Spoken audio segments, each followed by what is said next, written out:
Rodriguez must escape the Iraqi MiG's deadly grasp or risk losing everything. I'm in 100% survival mode because the enemy's locked onto my airplane. That's as vulnerable as you get in the air-to-air dogfight.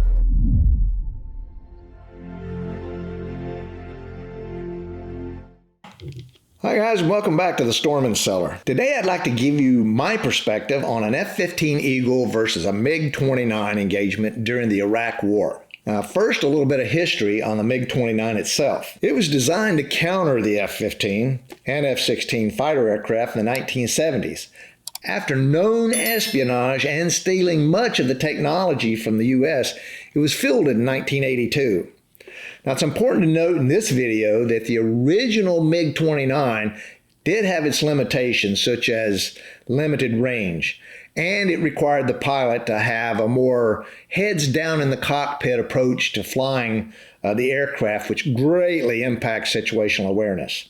So now let's take a look at an engagement between the two F-15s on combat air patrol and the two MiG-29 aircraft in Iraq. January 1991, Operation Desert Storm. Colonel Cesar Rodriguez tries to avoid being shot down by an Iraqi MiG-29.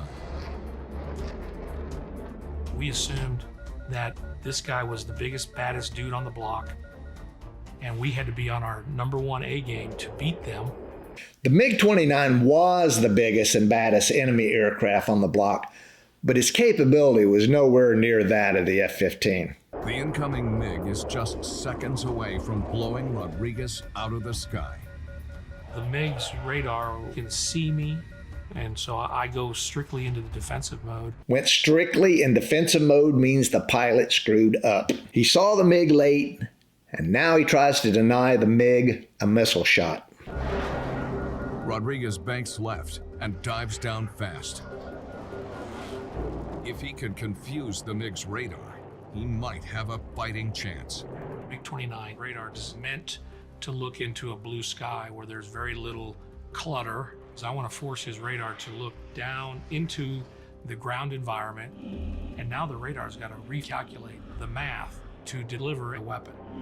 The Fulcrum had a pulse Doppler radar, but it was really only effective with a high aspect angle or head-on approach. Rodriguez banked, but I'm assuming he really cranked that thing hard over in an effort to notch or confuse the MiG's radar. Also, the MiG-29 radar apparently was not as effective as the F-15 radar if ground clutter confused it. Rodriguez must escape the Iraqi MiG's deadly grasp or risk losing everything.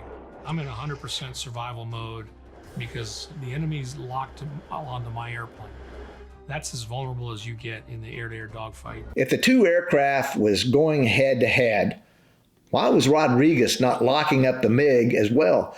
I mean, the F-15 was far superior to that of the MiG, and with AWACS detection of a MiG or any MiGs hundreds of miles away, something just don't sound right here. Rodriguez had time to detect, eat a sandwich, lock, fire, and now it's Miller time. Unless his wingman acts quickly, Rodriguez doesn't have a chance. At that point, I am in the pure defensive mode, and now I turn it over to my wingman, who is about 3 miles behind me. He sees the same thing that I see. He locks the lead MiG and then takes a shot with his AIM-7. Seconds later, Rodriguez's wingman's heat-seeking AIM-7 missile reaches the MiG. Great job by the wingman, but the AIM-7 is a radar-guided missile, not a heat-seeking missile. The end result was we had one MiG down. Splash 1 is the radio call that I made. Splash! Splash coming out westbound!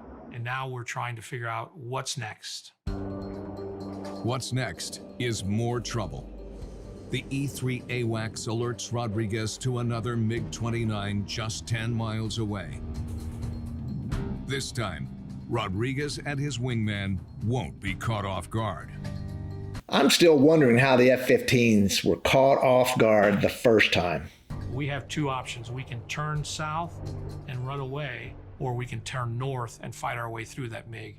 And the option that I selected was to fight our way through that MiG. Let me see now. Run away or go 2v1 on a single ship MiG. That's a tough one. Look, with two F-15s barreling down on you and an AWACS giving complete situational awareness to the fighters, the MiG should have returned to the base and lived to fight another day. Rodriguez and the MiG face off in an intense aerial spiral, chasing each other's tails. How on earth did they get into a tail chase? I imagine at 10 miles, they had several options. They could have tried to lock and fire an AIM-7. He and his wingman could have pinched the MiG, come around behind him, and try to get into his 6 o'clock for a gun or an AIM-9 heat-seeking missile shot. I don't know. Don't make sense. Suddenly, the MiG-29 flies down toward the desert floor, trying to outmaneuver the F-15's radar. At that point, I suspected the MiG felt that I could either be coming in for a gunshot or I could be getting ready to hit him with a missile.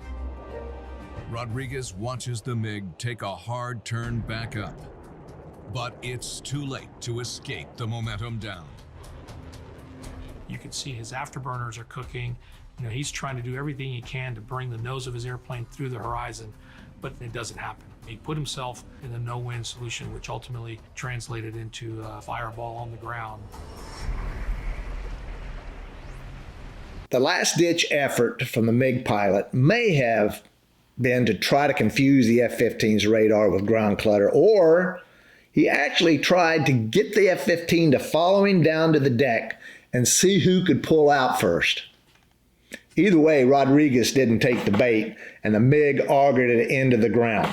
In the Iraq War, 5 MiG-29s were shot down by F-15s in air-to-air engagements with no F-15 losses.